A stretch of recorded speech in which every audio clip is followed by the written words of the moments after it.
As President Biden meets with top Irish officials on St. Patrick's Day, the First Lady is on the road to pitch the American Rescue Plan. First Lady Jill Biden is traveling to schools across the country to emphasize how the American Rescue Plan is helping them.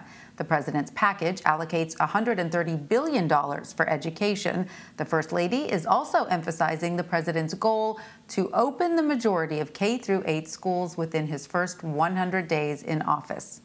Let's bring in our panel now. Antjuan Seawright and Leslie Sanchez. Antjuan is a CBS News political contributor and Democratic strategist. leslie is a CBS News political analyst and Republican strategist. Welcome to you both. Great to see you. Antjuan, let me start with you. In a BET op-ed, you say, and I quote, "Democrats need to promote the hell out of the American Rescue Plan."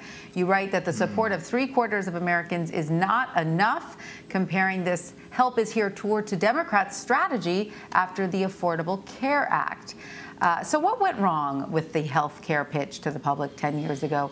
And what do you believe Democrats still must sell about this seemingly very popular plan?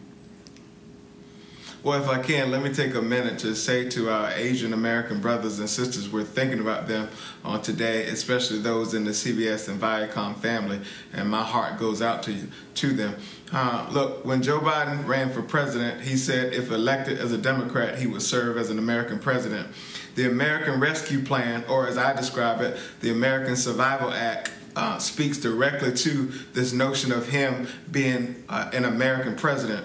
It enjoyed the support of 70%, over 70% of the American people, 60-some-odd% independents, over 40% Republican support. The only people who did not support this are the Republicans in Washington, D.C., who now want to take credit for what it would do. I think there's no education in the second kick of the mule. When we had a very transformational piece of legislation like the Affordable Care Act during the Obama administration, I think we allowed the Republicans to frame what the legislation was about, no matter how good it was for the American people.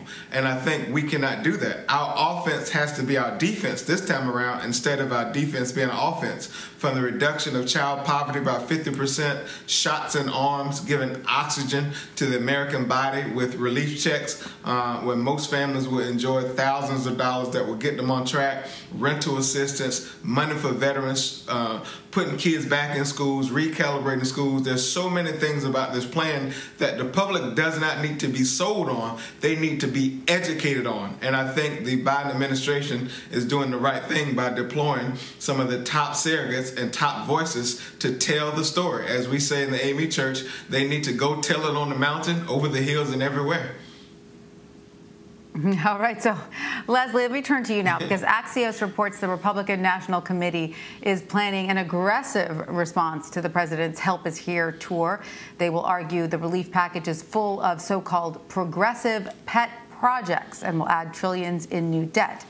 But Leslie, this is of course not the same as the Affordable Care Act, which was not nearly as popular upon passage as this act has been. Do Republicans have to tread lightly before messaging against a package that is widely supported even among many of their own constituents? And are moderates in the GOP serious about wanting some form of bipartisanship when their relief bill offer wasn't close to the president's plan? The Republicans have learned their lesson, certainly with the health care plan, that throughout the debate, there was not a lot of reconciliation in terms of what do you do about keeping pre-existing conditions, keeping your doctor, keeping premiums low. There were all of these promises the Obama administration made, and they were false promises. And that's where the kind of the fire among the American public was generated. They thought they could keep their good doctor as opposed to being assigned to one. So many of them had skyrocketing premiums. All the things that were promised were not delivered. And Republicans are seizing on that opportunity again. While there is a consensus in tremendous support of small businesses, of unemployment benefits, of getting children back to school. Like, there's areas to work on. It was the issue of the price tag and what was the cost. It was like the famous quote by Milton Friedman, "There's no such thing as a free lunch." And that's what Republicans are saying. You cannot use this as an opportunity for massive spending on they will say pet projects, without looking at the cost to American business, American workers, American, certainly labor. And the trade-off So they're going to put a very intense lens on how it's going to affect American pocketbooks. And that's where the debate's going to be. And we're going to see where Americans ultimately fall. All right. And Antjuan, Democrats are potentially preparing a follow-up to the American Rescue Plan with something focused on infrastructure. Should the party try to work more successfully with Republican lawmakers this time around after how the last negotiations went? Well, you have to be truthful and say that this White House and this Congress extended the right hand of fellowship to Republicans.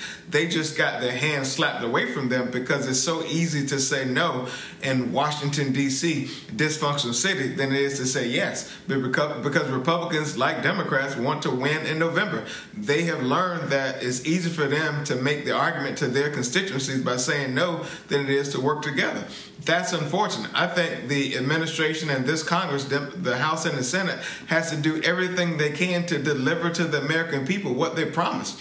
People want results. They want to know government can work for them, will work for them, and they want to appreciate the fact that it should work for them. So whether it's infrastructure, voting rights, the American Survival Act, I think they have to do it. And for every Republican who makes this argument about deficits and debt, you can't claim deficits for thee and not for me. Because when the Trump tax cuts were implemented, there was a clear pressing of the ignore button about what it would do for the debt and the deficit. Now, when it comes to the Democrats doing something we know is going to be good for the bloodstream of the American experiment, they're making this argument about costs. And I don't think that's a fair argument, although it's one that they're certainly going to make. All right, so let's talk about voting rights now. Let's pivot a little bit because this is something a lot of people care very deeply about, of course. And according to the Brennan Center for Justice at NYU, there are 704 bills with provisions to expand voting access in state houses right now. But there are also 253 bills designed to restrict voting. House Democrats have passed a bill, H.R. 1, that would greatly expand voting access nationwide, but it is unlikely to pass a 50-50 Senate. President Biden was asked specifically about that bill in a recent interview as it relates to the filibuster. Let's listen to what he said. Aren't you going to have to choose between preserving the filibuster and advancing your agenda? Yes. But here's the choice. I don't think you have to eliminate the filibuster. You have to do it what it used to be when I first got to the Senate, and that is that a filibuster, you had to stand up and command the floor. Once you stopped talking, you lost that, and someone could move in and say, I moved the question of. So you got to work for the filibuster. So you're for that reform. You're for bringing back the talking filibuster. I am. So, Antjuan, is the filibuster reform being advocated by President Biden enough to pass his agenda? Should he be taking a stronger stance so that something like H.R. 1 might have a chance of passing? Here's what I know. Voting rights is still the most consequential legislative issue of our day, as it was in the days of my sharecropping grandparents. Unfortunately, every time we see a strong surge at the polls among black and brown voters for Democrats and we come out on top, there's this effort to further suffocate our votes through voter suppression. After the 2008 election, it was voter ID, and now we saw the surge in early voting, and now these efforts where Georgia is battleground central, where you have these voting pieces of legislation that will suffocate the votes, in particular the votes of minorities. And so whatever we have to do to put a stop to it, I think we have to govern ourselves accordingly. And if the filibuster is standing in the way of progress, I think we have to be strong in our posture about getting rid of it, because we will have a short window to do everything we need to do legislative-wise. And while the Bidens and the administration are on this tour educating the public about the American Survival Act, the voting rights legislation being put in place to, regardless of how people feel about this piece of legislation and what the administration is doing, if they can't have free and fair access to the ballot box, none of it matters. And so I think we have to do everything we have to do in order to pass the necessary bills. You have to govern while you have power. So, Leslie, quickly, because we don't have a lot of time, is there any advantage to GOP state lawmakers to restricting voting? Because, you know, rightly or wrongly, the GOP is seen in many places as the party that wants fewer people to vote. The party wants people who are legitimately and eligible to vote to have every opportunity to vote. The question is these kind of false accusations that we saw in the last election, that there was a tremendous amount of fraud. In some of those cases, they feel that that has not been fully vetted and with a tremendous amount of transparency. So this is not about harming minority rights in the eyes of Republicans. It's about ensuring every legitimate voter has that access. And so when it gets on, you layer that on the issue of the long history of race and the issues that Antjuan talked about. Yes, people are very sensitive to this issue, but I think the determining factor is those states determining what works for them, and that it's very transparent and every eligible voter can vote. That should be the scrutiny. All right, Leslie Sanchez and Antjuan Seawright, great to see both of you. Thanks so much. Thank you.